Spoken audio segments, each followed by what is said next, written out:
The afternoon of July 22nd, 1944, began like any other day on the Eastern Front, which is to say, it began with the suffocating heat of a Latvian summer and the acrid metallic taste of fear that sat in the back of every man's throat.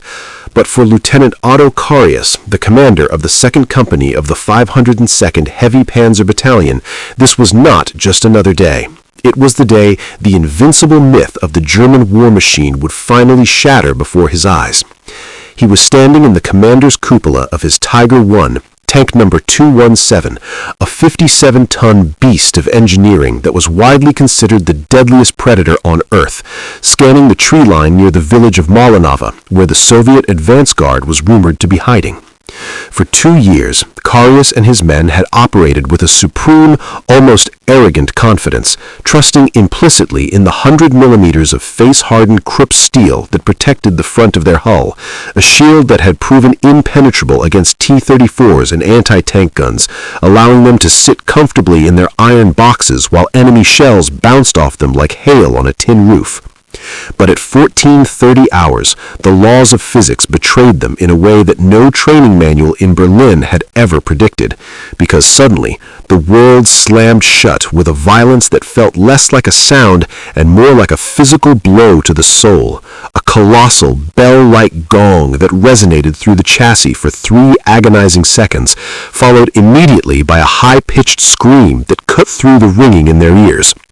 Carius was thrown against his optics by the sheer kinetic force of the impact, his helmet slamming into the periscope blocks, and for a terrifying second his brain scrambled to process the data. Had they been penetrated? Was the ammunition cooking off? Was he already dead? He scrambled to regain his footing and yelled into his throat microphone, demanding a damage report, his heart hammering against his ribs as he waited to hear the dreaded hiss of a fire suppression system or the screams of burning men. The radio operator, huddled low in the hull next to the transmission, shouted back that there was no penetration, that the enemy shell, likely a massive 122mm round from a Soviet IS-2, had bounced off the thick frontal armor just as the designers intended, and for a split second there was a collective exhale of relief in the turret, a belief that the German steel had saved them once again, that the Tiger was still the king of the battlefield.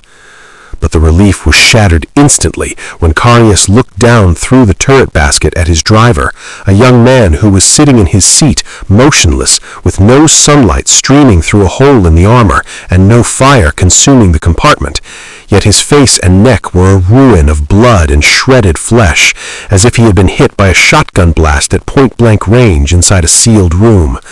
Carius froze, staring at the interior wall of the tank directly behind the point of impact, and saw the terrifying truth. The steel plate was pitted, scarred, and flaking, revealing that the enemy shell didn't need to get inside to kill them, because the armor itself had become the weapon. The kinetic energy of the impact had traveled through the metal as a shockwave, moving faster than the speed of sound, and when it hit the inner wall, the brittle steel, unable to flex or absorb the energy due to a fatal flaw in its chemical composition, had exploded inward, sending a shower of razor-sharp metal flakes flying across the crew compartment, a phenomenon known as spalling. This was the moment Otto Carius realized that he was sitting in a coffin, that the very shield designed to save his life had just murdered his driver, and that the German industrial machine, once the envy of the world, was now rotting from the inside out, turning the hunters into the hunted. To understand why a Tiger tank, the pinnacle of German engineering, had turned into a fragmentation grenade against its own crew, one must look far beyond the battlefield of Malinava, rewinding the clock to the dark, smoky boardrooms of the Ruhr Valley and the strategic bombing maps of the Allied air forces, because the death of that driver didn't begin with a Soviet tank crew pulling a trigger. It began years earlier with a geological crisis that the Third Reich tried desperately to hide. In the early years of the war, 1940 and 1941, German armor was the gold standard of metallurgy, a carefully balanced recipe of iron and carbon, but crucially enriched with a rare element called molybdenum, which acts as a binding agent, making the steel incredibly hard, but also ductile, meaning it could absorb the massive shock of an impact without shattering, much like a willow tree bends in a storm while an oak tree breaks. However, the primary source of molybdenum for the German war effort was the Knaben mine in occupied Norway, a facility that the British Royal Air Force identified as a strategic choke point and bombed into oblivion in 1943, effectively cutting off the supply of this critical ingredient. Without molybdenum, German engineers scrambled to find a substitute, turning to vanadium and eventually just increasing the carbon content of the steel, a desperate move that maintained the hardness of the armor so it could still stop a shell from penetrating, but sacrificed its flexibility, turning the steel dead hard or brittle, similar to the difference between a steel plate and a ceramic dinner plate. Both are hard, but if you hit the ceramic plate with a hammer, it doesn't dent, it shatters into 1,000 sharp pieces. By 1944, this metallurgical failure meant that the men of the Panzer Corps were no longer fighting just the Soviets or the Americans, but were fighting a losing battle against the periodic table of elements, sitting inside machines that looked formidable on the outside, painted with camouflage and covered in Zimmerit paste, but were chemically compromised on the inside, brittle shells that could not withstand the kinetic energy of the new generation of Allied guns.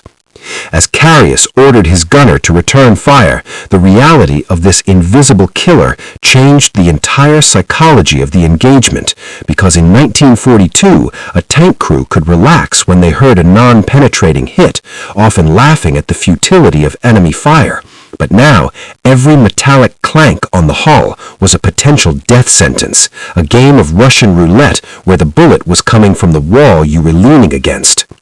The crew began to adopt desperate, unauthorized safety measures, wearing thick leather goggles and protective masks even inside the sealed tank, sweating in the oppressive heat and humidity of the fighting compartment, terrified that the very walls protecting them would blind them with steel dust or sever an artery with a flying rivet head.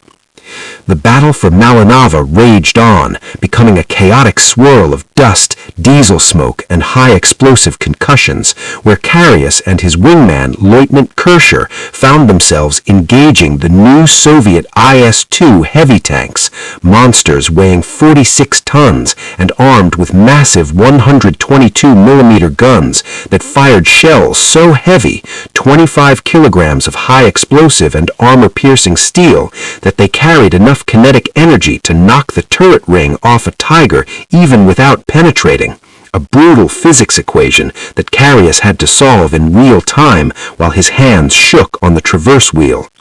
He watched through his periscope as his loader flinched with every impact, not from the fear of the enemy he could see, but from the vibration that shook the tank so violently that the optics became misaligned, the radio tubes shattered in their sockets, and the traverse gears began to grind and scream, realizing that his machine was slowly disintegrating around him, not from direct damage, but from the sheer stress on combat on materials that were never meant to be this brittle.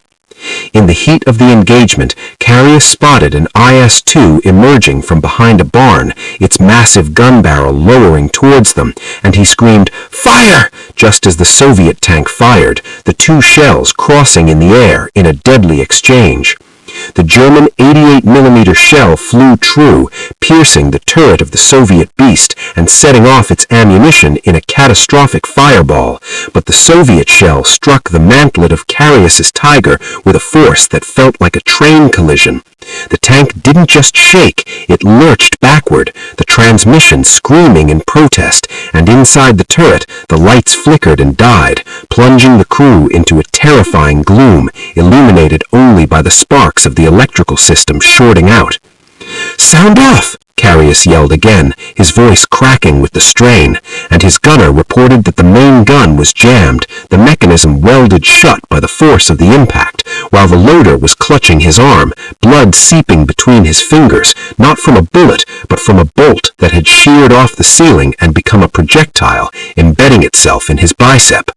They were alive, but they were combat ineffective, turned into a stationary steel bunker in the middle of a kill zone, forcing Carius to make the split-second decision to pop smoke and retreat, reversing the limping giant back into the cover of the trees while the Soviet artillery began to churn the earth around them. When the smoke finally cleared and the engagement ended hours later, Carius climbed out of his hatch to inspect the damage, his legs trembling as the adrenaline crashed, expecting to see the usual dents and gouges that told the story of a hard fight. But what he found stopped him cold and made his blood run cold. The armor plate on the front of the Tiger wasn't just dented, it was cracked, with great jagged fissures running through the heavy steel like a porcelain plate that had been dropped on a stone floor. Cracks so deep he could almost stick his hand into them. This was a catastrophic failure of integrity that should have been impossible for face-hardened steel, a visual confirmation that the German war industry had collapsed to the point where they were sending men to war in defective equipment.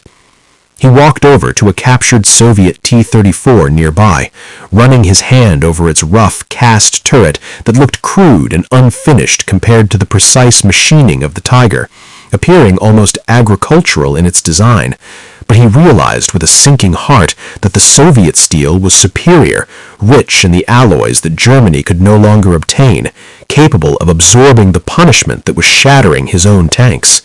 The Soviets had access to the limitless resources of the Urals and the Lend-Lease supplies from America, meaning their steel was tough, able to deform and absorb energy, while his was hard, only able to resist until it failed catastrophically. Back at the field command post, the reality of the situation was laid out in dry logistical reports that painted a picture far bleaker than any battlefield loss. Out of the 14 Tigers in his company, only 8 were operational, and the others were not destroyed by the enemy, but defeated by their own mechanical fragility and spalling damage, with transmissions stripped by the weight of the mud, and final drives shattered by the torque of the engines, requiring weeks of repair in field workshops that lacked cranes, spare parts, or even gasoline.